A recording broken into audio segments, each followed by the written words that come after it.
Hello दोस्तों, मेरा नाम है अनुपम और आप देख रहे हैं केमिस्ट्री वेब। तो ये एनसीईआरटी रिवीजन सीरीज़ का लेक्चर नंबर 2 है। अगर आपने लेक्चर नंबर 1 नहीं देखा तो जाकर देख लीजिए, डिस्क्रिप्शन बॉक्स में आपको लिंक मिल जाएगी।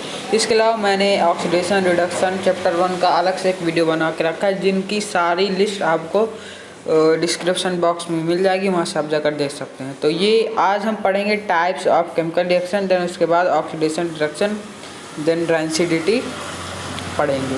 तो देखो यार, जो जो इम्पोर्टेंट पॉइंट्स हैं मैंने उनको पहले ही यहाँ पर अंडरलाइन करके रखा है ताकि तुम लोगों को पढ़ने में आसानी हो। तो चलो इस वीडियो को शुरू करते हैं। तो टाइप्स ऑफ केमिकल रिएक्शन मतलब केमिकल रिएक्शन कितने टाइप्स की होती हैं। तो उनमें से पहला टाइप है कॉम्बिनेशन रिएक्शन। कॉम्बिनेशन रिएक्शन, तो अगर हम इसको अब ABCD मेथड से समझे तो अगर कोई मान लो रिएक्टेंट A है और कोई रिएक्टेंट B है और प्रोडक्ट C बन रहा है, तो जब एक या एक से ज़्यादा, जब दो या फिर दो से ज़्यादा रिएक्टेंट आपस में रिएक्शन करके सिर्फ एक ही प्रोडक्ट बनाएं, only and only one product forms, then it should be called combination reaction. दो से या फिर जैसे मान लो AB हो गया प्लस C हो गया, ठीक है, एक कोई प्रोडक्ट D बना रहे हैं, प्रोडक्ट सिर्फ एक ही हो, रिएक्टेंट्स कितने भी हो, तो ऐसी रिएक्शंस को कहते हैं कॉम्बिनेशन रिएक्शन। जैसे कि यहाँ पर देख सक रहे हैं, आपकी रिएक्शन लिखी है CO कैल्शियम ऑक्साइड, क्विक भी इसको कहते हैं, प्लस वाटर, प्लस जब हम कैल्शियम ऑक्साइड प्लस वाटर को मिलाते हैं तो कैल्शियम हाइड्रोक्साइड बनता है, साथ में कुछ हीट निकलती है। तो ये हीट हमारा प्रोडक्ट नहीं है, मतलब एक तरह की ये एनर्जी हो गई। तो कैल्शियम ऑक्साइड के साथ हम जब वाटर मिलाते हैं तो कैल्शियम हाइड्रोक्साइड मिलती है। तो यहाँ पर देखो दो रिएक्टेंट्स हैं लेकिन प्रोडक्ट सिर्फ एक बन रहा है।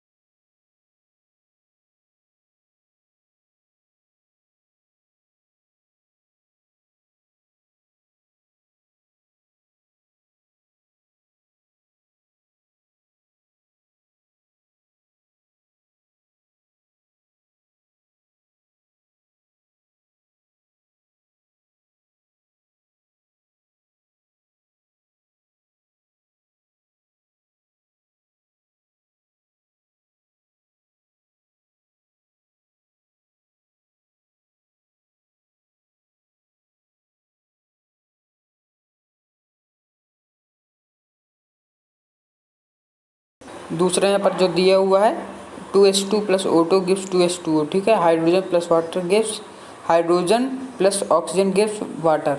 तो ये हो गई हमारे कॉम्बिनेशन रिएक्शन। क्या कह रहा है यहाँ पर, in simple language we can say that when two or more substances elements or compounds combine to form a single product, when in simple language we can say that when two or more substances combine to form a single product then reaction are called combination reaction। Okay, तो जब दो या दो से अधिक substance मिलकर एक ही प्रोडक्ट बनाते हैं तो उसको कहते हैं combination reaction. Reaction in which heat is related along with the formation of products are called exothermic chemical reaction. तो जब दो प्रोडक्ट को, दो हम रिएक्टेंट को, दो कंपाउंड को, रिएक्टेंट्स को हम मिलाते हैं तो अगर प्रोडक्ट बन रहा है, साथ में अगर हीट निकल रही है, जैसा कि हम यहाँ पर देख रहे हैं, ये वाला जो हमारी रिएक्शन थी, तो इसमें साथ में हीट भी निकल रही है। कैल्शियम ऑक्साइड को क्लाइम को जब वाटर से मिलाते हैं तो स्लैग लाइम बनता है और साथ में हीट निकल रही है। तो अगर किसी प्रोडक्ट के साथ रिएक्शन में हीट भी निकलती है तो उसको कहते हैं एक्सोथर्मिक। एक्सो मतलब बाहर, मतलब अगर बाहर हीट निकल रही, मतलब हीट निकल रही है, उससे बाहर छोड़ी जा रही हीट, तो उसको कहते हैं एक्सोथर्मिक रिएक्शन। तो reactions in which heat is released along with the formation of product are called exothermic reaction। तो जैसे हो गया burning of natural gas CH4 plus 2O2 gives carbon dioxide plus 2H2 plus इसके साथ कुछ heat भी होगी, ठीक है। देन इसके बाद जैसे अगला एग्जांपल हो गया C6H12O6 plus CO2 gives CO2 plus 6H2O। तो ये प्लस इसके साथ एनर्जी भी निकलती है। तो ये काहे का एग्जाम्पल्स है, ये हो गया रेस्पायरेशन का एग्जाम्पल है। तो हम कह सकते हैं कि जो रेस्पिरेशन है तो वो एक एक्सोथर्मिक रिएक्शन है, क्योंकि उसमें हीट भी निकल रही है, एनर्जी भी निकल रही है। तो ये रेस्पिरेशन की इक्वेशन दी हुई है C6H12O6 + 6CO2 gives 6 CO2 + 6 H2O plus साथ में एनर्जी निकल रही है। ठीक है, ग्लूकोज के साथ जब ऑक्सीजन को मिलाते हैं तो carbon dioxide plus water plus energy मिलता है। ये रेस्पायरेशन की इक्वेशन है। तो यहाँ पर अगर एनर्जी निकल रही तो इससे पता चल रहा है रेस्पायरेशन एक एक्सोथर्मिक प्रोसेस है। इसके बाद जैसे ये अगला एग्जांपल है 2FeSO4 फेरस सल्फेट को जब हम गर्म करते हैं सॉलिड स्टेट में, फेरस सल्फेट को जैसे यहाँ पर हीट लिखा है, मतलब फेरस सल्फेट को हम गर्म करते हैं, ferric oxide plus sulphur dioxide plus sulphur trioxide बनता है। तो single reactant breaks down to give simple products, this is decomposition reaction. तो यहाँ पर सॉरी ये भूल गया था, ये दूसरा हमारा रिएक्शन का टाइप हो गया। जो केमिकल रिएक्शन का दूसरा टाइप है डिकम्पोजिशन रिएक्शन। पहला हुआ कॉम्बिनेशन, दूसरा हो गया डिकम्पोजिशन। तो कॉम्बिनेशन में दो प्रोडक्ट ए और बी जुड़ते थे, बनाकर सी बनाते थे, लेकिन डिकम्पोजिशन में जस्ट इसका रिवर्स हो जाता है। ए से बनता है, या फिर ऐसे कह लो प्रोडक्ट सी से मिलकर बनता है ए प्लस बी, मतलब एक रिएक्टेंट दो प्रोडक्ट में टूट जाता है, तो इसको कहते हैं डिकम्पोजिशन। जैसे यहाँ पर देख सकते हैं आप पर, यहाँ पर है फेरस सल्फेट, सिर्फ एक रिएक्टेंट है यहाँ पर, ठीक है, एक कंपाउंड है, ठीक है। तो इसको जब हम गर्म करेंगे तो ferric oxide plus sulphur dioxide plus sulphur trioxide, तो देखो यहाँ पर 3 प्रोडक्ट बन रहे हैं, एक रिएक्टेंट से 3 प्रोडक्ट बन रहे हैं। तो यहाँ पर एक प्रोडक्ट 3 पार्ट में टूट रहा है तो मतलब डिकम्पोज हो रहा है, तो ये हो गया डिकम्पोजिशन रिएक्शन। तो साथ में यहाँ पर डिफिनीशन दी हुई है, क्या डिफिनीशन दी हुई है, single reactant breaks down to give simpler products, this is a decomposition reaction. ठीक है, एक जब रिएक्टेंट ब्रेक्स डाउन होकर छोटे छोटे पार्टों में सिंपलर फॉर्म में टूट जाता है, उसको कहते हैं हम decomposition reactions. Just like an another example here given, CaSO3 calcium carbonate को जब हम गर्म करेंगे तो calcium oxide plus carbon dioxide देंगे। तो this is the another example. Examples को आप याद कर लीजिएगा, ठीक है। ऐसे आ सकता है क्वेश्चन में, एग्जाम में आ सकता है कि कोई रिएक्शन दे देगा, पूछेगा कि ये डिकम्पोजिशन रिएक्शन है कि कॉम्बिनेशन रिएक्शन की डिस्प्लेसमेंट रिएक्शन, मतलब पूछ लेगा कि ये कौन सा रिएक्शन है, या फिर दे देगा कि डिकम्पोजिशन रिएक्शन के 2 एग्जांपल्स लिखो, ऐसे करके पूछ सकता है। तो एग्जांपल्स तो याद ही होने चाहिए। तो इसके अलावा जैसे अगला एग्जांपल्स हमारे पास लेड नाइट्रेट है। लेड नाइट्रेट को जब हम गर्म करते हैं तो lead oxide plus nitrogen dioxide plus oxygen बनता है। तो ये होगा ये अनदर एग्जांपल। इसके बाद हम बात करेंगे ओके, जैसे ये हो गया AgCl सिल्वर क्लोराइड को हम जब सनलाइट में देते हैं, ठीक है, सनलाइट मतलब जब सिल्वर क्लोराइड को जब हम धूप में ले जाते हैं या फिर धूप में रख देते हैं तो वो सिल्वर और क्लोरीन में टूट जाता है। जैसे ये इसी तरह से सिल्वर ब्रोमाइड भी काम करता है, सिल्वर और ब्रोमीन में टूट जाता है।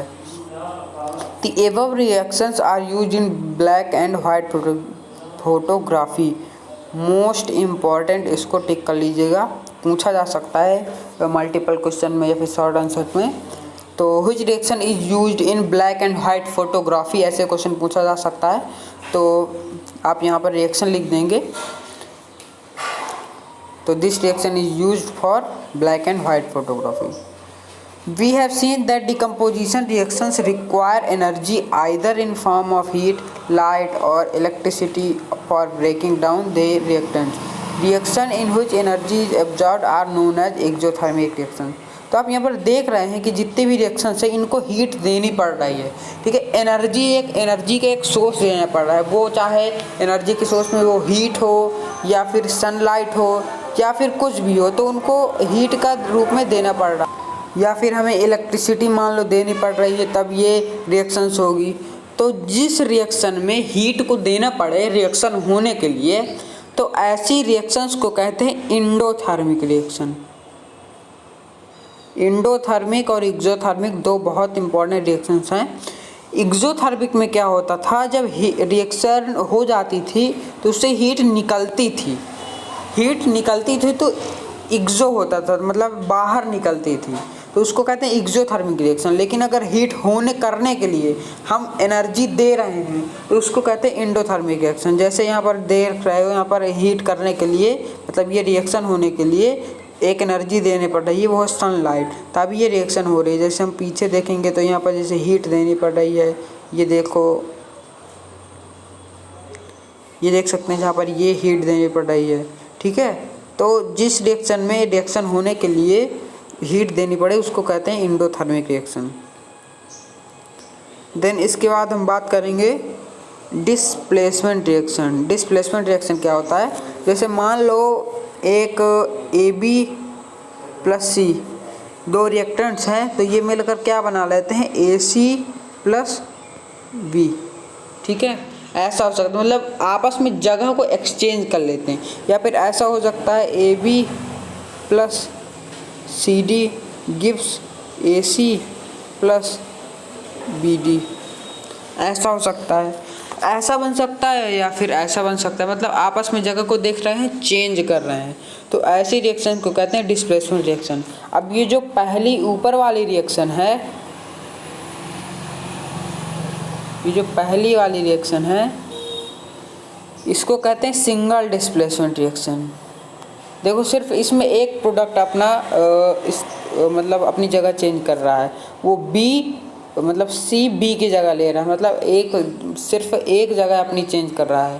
तो यहाँ पर इसको कहेंगे सिंगल डिस्प्लेसमेंट रिएक्शन। और ये हो गया डबल डिस्प्लेसमेंट, मतलब दोनों अपनी जगह चेंज कर रहे हैं, तो ये हो गया डबल डिस्प्लेसमेंट। इसको अब आगे देखें कैसा है। एग्जाम्पल जैसे इसका दे रखा है, जैसे iron plus copper sulphate Fe plus CuSO4। तो देखो Fe तो अपनी ही जगह पर है, Fe के साथ मिल गए SO4, तो FeSO4 प्लस Cu अपनी ही जगह पे हटा, तो सिर्फ एक ने अपनी जगह चेंज कर ली, सल्फर डाइऑक्साइड ने SO4 ने अपनी जगह चेंज कर ली, तो ये बन गया FeSO4 प्लस Cu। तो ऐसी रिएक्शंस को कहेंगे हम अपनी जो जगह चेंज कर ले, ऐसी रिएक्शन कहेंगे डिस्प्लेसमेंट रिएक्शन। और ये कौन सी रिएक्शन है, ये हो गई हमारी सिंगल डिस्प्लेसमेंट, ये है हमारी सिंगल डिस्प्लेसमेंट रिएक्शन। देन इसके बाद आगे बढ़ेंगे। Other example for displacement reaction are zinc plus copper sulphate, इसके बाद ZnSO4 plus Cu zinc sulphate plus copper. यहाँ पर देख रहे हैं कि ये SO4 अपनी जगह चेंज कर रहा है, जिंक के साथ जुड़ रहा है। जैसे लेड प्लस कापर क्लोराइड के साथ लेड क्लोराइड प्लस कापर बन रहा है, तो ये सारी रिएक्शन है डिस्प्लेसमेंट रिएक्शन। लेकिन अगर डिस्प्लेसमेंट रिएक्शन में बात करेंगे तो सिंगल डिस्प्लेसमेंट रिएक्शन है। इसके बाद बात आती है डबल डिस्प्लेसमेंट रिएक्शन क्या होती हैं। तो जो बताया, जैसे मान लो कोई प्रोडक्ट ऐसे रिएक्टेंट AB प्लस CD है, तो दोनों अपनी जगह चेंज कर ले, AC प्लस BD, ठीक है, ऐसे बन जाते हैं। तो जैसे यहाँ पर देखो सोडियम सल्फेट है Na2SO4 plus barium chloride BaCl2 gives barium sulphate plus sodium chloride.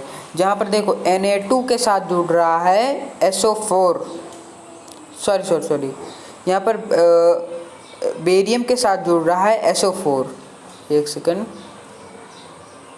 हाँ देखो यहाँ पर बेरियम के साथ बेरियम के साथ जुड़ा है SO4, ठीक है, तो BaSO4 बन गया। और क्लोरीन के साथ जुड़ा है सोडियम, तो NaCl बन गया। मतलब दोनों रिएक्टेंट्स के जितने भी कंपाउंड से सारे ने अपनी अपनी अगर जगह चेंज कर ली, तो इसको कहते हैं डबल डिस्प्लेसमेंट। है डिस्प्लेसमेंट, लेकिन अगर डिस्प्लेसमेंट की बात करें तो डबल डिस्प्लेसमेंट। इसके बाद बात आती है ऑक्सीडेशन एंड रिडक्शन क्या होता है। तो इसका बहुत ही अच्छा वीडियो मैंने बना कर रखा है, जो आप देख सकते हैं मेरे यूट्यूब चैनल पर जाकर, या फिर डिस्क्रिप्शन बॉक्स में आपको लिंक मिल सकती है, तो वहाँ से जाकर देख सकते हैं। क्वेश्चन के साथ मैंने बहुत अच्छे कॉन्सेप्ट से समझाया और ट्रिक भी बताया है। तो इसको मैं छोटी से मतलब ऑक्सीडेशन रिडक्शन क्या होता है ये मैं बता देता हूँ। एक सेकेंड। ऑक्सीडेशन और रिडक्शन एक दूसरे के जस्ट अपोजिट होते हैं, तो इनको डिफ्रेंशिएट करते हुए चलेंगे क्या होता है। तो ऑक्सीडेशन मतलब क्या होता है, अगर किसी रिएक्शन में कोई प्रोडक्ट गेन ऑफ इलेक्ट्रॉन कर रहा है, गेन ऑफ ऑक्सीजन, ठीक है, या फिर loss of hydrogen, gain of oxygen या फिर लॉस ऑफ हाइड्रोजन, तो इसको कहते हैं ऑक्सीडेशन। रिडक्शन में गेन ऑफ हाइड्रोजन या फिर लॉस ऑफ ऑक्सीजन, जिसको कहते हैं रिडक्शन, या फिर ऑक्सीडेशन में कहते हैं लॉस ऑफ इलेक्ट्रॉन, ठीक है, या फिर गेन ऑफ इलेक्ट्रॉन हो जाएगा reduction. Loss of electron oxidation, gain of electron reduction. तो ये दोनों की तीनों डिफिनीशन आप एकदम से रट लीजिए। आपको एग्जाम में आए तो तीनों डिफिनीशन आपको लिख कर आनी है, या फिर अगर लॉन्ग आंसर में आता है या फिर 4 नंबर का आता है तो तीनों लिख दीजिए, या फिर ऐसे बॉक्स बनाकर तीनों में डिफ्रेंशिएट कर दीजिए। तो ये हो गया ऑक्सीडेशन रिडक्शन। अब चलिए यहाँ पर देखते हैं। जैसे यहाँ पर देखो 2CO + O2 गिव्स 2CO, तो यहाँ पर कॉपर के साथ ऑक्सीजन जुड़ रहा है, मतलब कॉपर का हो रहा है यहाँ पर ऑक्सीडेशन, तो ये हो गया ऑक्सीडेशन। जैसे CuO + H2O, copper oxide plus hydrogen gives Cu + H2O, तो कॉपर के साथ यहाँ पर हाइड्रोजन अलग हो रहा, ऑक्सीजन अलग हो रहा, तो मतलब loss of oxygen. Loss of oxygen कहलाता है रिडक्शन। तो यहाँ पर कॉपर का रिडक्शन हो रहा है, यहाँ पर कॉपर का हो रहा है ऑक्सीडेशन। तो यहाँ पर देखो लिखा हुआ है, if a substance gains oxygen during a reaction it is said to be oxidised, ठीक है, गेन ऑफ ऑक्सीजन हो रहा है तो वो ऑक्सीडाइज हो जाएगा, मतलब ऑक्सीडेशन होगा उसका। If a substance loses oxygen during a reaction it said to be reduced, ठीक है। इसके बाद देखो यहाँ पर दिया हुआ है ऑक्सीडेशन रिडक्शन का, तो copper oxide plus hydrogen gives Cu + H2O, तो कॉपर के साथ ऑक्सीजन हट रहा है, मतलब लॉस ऑफ ऑक्सीजन हो रहा है, मतलब कॉपर का हो रहा है रिडक्शन। तो यहाँ पर देख सकते हैं कॉपर का रिडक्शन हो रहा है और हाइड्रोजन के साथ ऑक्सीजन जुड़ रहा है, गेन ऑफ ऑक्सीजन हो रहा है, मतलब इसका ऑक्सीडेशन हो रहा है। इसके अलावा कुछ और एग्जाम्पल्स दिए हुए जिनको आप देख सकते हैं। देन इसके बाद कुछ ऑक्सीडेशन रिडक्शन के हमारी जनरल लाइफ में इफ़ेक्ट्स देखेंगे कि ये क्या होते हैं। तो एक होता है कोरोसियन, तो प्रोनाउंसिएशन में थोड़ी सी मुझे गलत बोल सकता हूँ तो उसको छोड़ देना, ठीक है। तो पहला है कोरोसियन, यू मस्ट हैव, इसका मतलब क्या होता है, इसका मतलब होता है जैसे जंग वंग लग जाता है, जो लोहे वोहे होते हैं ना उसमें जब जैसे जंग वंग लग जाता है तो इसको कहते हैं कोरोसियन। ऑक्सीडेशन, ऑक्सीडाइज्ड हो जाता है वो मेटल, तो इसके कारण उसमें जंग लग जाता है, तो ऐसी चीज़ों को कहते हैं कोरोसियन। या फिर जैसे चांदी में हो गया, तो चांदी जैसे आपके घर में चांदी वांदी हो तो उसमें जैसे काला काला कुछ जम जाता है, या फिर जो तांबा हुआ, ठीक है, जो तांबा हुआ उसमें कुछ ग्रीन कलर का जम जाता है, तो उसको कहते हैं कोरोसियन के कारण वो सब हो जाता है। तो इसको पढ़ते हैं फिर समझते हैं क्या होता है। You must have observe that iron articles shiny and new but get coated with the reddish brown powder when left for some time. This process is commonly known as rusting of iron, ठीक है। When a metal is attacked by a substance around in such a moisture, acid etc. it's said to be corrode and this process is called corrosion, ठीक है। तो जब metal के कोई substance attack करता है या फिर कह लो जब किसी मेटल का ऑक्सीडेशन हो जाता है तो वो रस्ट होने लगता है, इसको कहते हैं corrosion. The black coating of on silver and the green coating on copper are examples of corrosion. Then इसके बाद corrosion causes damage to car bodies, bridges, iron railings, ships and all object of metal specially those of iron. Iron पर ज़्यादा काम करते हैं, जिसको कहते हैं जंग लग जाना, वही है एक तरह का कोरोसियन होता है। तो जैसे इसकी वजह से बड़े बड़े ब्रिज होते हैं उनमें जंग लग जाते हैं तो दिक्कत आ जाती है। Corrosion of iron is serious problem every year and enormous amount of money is spent to replace damage iron. इसके बाद रेंसिडिटी क्या होती है, रेंसिडिटी मतलब जो हम जैसे खाना वाना फूड पैकिंग वाला होता है, फूड वूड होता है तो कुछ समय के बाद उसमें वो ऑक्सीडाइज हो जाता है, ऑक्सीडाइज होता है तो उसकी स्मेल बदल जाती है, उसका जो स्वाद होता है वो अलग हो जाता है, तो उसको कहते हैं रेंसिडिटी। तो ये क्या होता है, when fats and oils are oxidise, जैसे चिप्स उप्स होते हैं सारे, they become rancid and their smell and taste change, usually substance which prevent oxidation and antioxidants and added to foods containing fats and oil. Keeping food in airtight containers help to slow down oxidation. Do you know that chips manufacturers usually flush bags or chips with gas such as nitrogen to prevent the chips iron from getting oxidized? तो जैसे आपने ये पूछ रहा है कि आपने कभी सोचा कि जो चिप्स होते हैं उसमें हवा क्यों भरी रहती है। चिप्स निकालते हैं 5 रुपये के भैया ख़रीदते हैं तो थोड़ी सी चिप्स निकलती है, हवा की हवा बहुत सारी रहती है। तो ऐसा क्यों होता है? तो ऐसा इसलिए होता है कि वो महीने 2-4 महीने का मतलब 6-6 महीने पुरानी चिप्स होती है। तो अगर वैसे ही वो भर देंगे तो उसके अंदर गैस वैस मतलब जो होती है तो रिएक्शन करके ऑक्सीडाइज हो जाते हैं, तो चिप्स का टेस्ट बदल जाएगा, कंपनी नहीं चलेगी, कंपनी फ्लॉप हो जाएगी। तो उसके अंदर नाइट्रोजन गैस भरते हैं, तो नाइट्रोजन गैस ऑक्सीडाइज नहीं होती जल्दी, ठीक है। तो वो मतलब एक तरह का न्यूट्रल गैस की तरह बिहेव करती है, ना तो ऑक्सीडाइज होती है ना तो रिड्यूस होती है। तो उसका अंदर कुछ रिएक्शन नहीं होती, तो जैसा प्रोडक्ट रहता है, जैसी चिप्स रहती है वो हमेशा बनी रहती है। तो इसीलिए इसलिए इसके अंदर हवा भर देते हैं नाइट्रोजन की। तो एक बात यहाँ पर मैं बताना भूल गया, ऑक्सीडेशन और रिडक्शन में इसमें शायद लिखी भी नहीं है, तो ये समझ लो कि ऑक्सीडेशन रिडक्शन में ऑक्सीडेशन एजेंट और ऑक्सीडाइजिंग एजेंट और रिड्यूसिंग एजेंट क्या होते हैं। तो ऑक्सीडाइजिंग एजेंट वो होते हैं जिनकी वजह से ऑक्सीडेशन हो रहा है। तो जैसे मान लो इसका ऑक्सीडेशन हो रहा है, तो इसका ऑक्सीडेशन क्यों हो रहा है? क्योंकि यहाँ पर कॉपर का रिडक्शन हो रहा है, तो इसको कहते हैं ऑक्सीडाइजिंग एजेंट। और अगर कॉपर का रिडक्शन हो रहा है तो इसका रिडक्शन क्यों हो रहा है? क्योंकि भैया यहाँ पर हाइड्रोजन का ऑक्सीडेशन हो रहा है। अगर हाइड्रोजन का ऑक्सीडेशन ना होता तो कॉपर रिड्यूस ही ना होता, तो यहाँ पर ये हो जाएगा रिड्यूसिंग एजेंट। अगर कुछ ज़्यादा समझ में ना आया हो तो आप मेरे वीडियो पर जाकर देख सकते हैं, या फिर ये समझ लीजिए कि अगर ऑक्सीडेशन जिसका हो रहा है तो वो कहलाएगा रिड्यूसिंग एजेंट, या फिर जिसका रिड्यूसिंग और रिडक्शन हो रहा है वो कहलाएगा ऑक्सीडेशन एजेंट।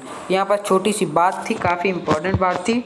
तो आई थिंक यहाँ से हमारा चैप्टर ख़त्म होता है। आप मुझे कमेंट में बता सकते हैं कि मैं इसके एनसीईआरटी सॉल्यूशन पर वीडियो बनाऊँ या फिर न बनाऊँ। तो वीडियो कैसा लगा कमेंट बॉक्स में ज़रूर बताना। आज की वीडियो में बस इतना ही, मिलते हैं अगले वीडियो में, तब तक के लिए ऑल द वेरी बेस्ट।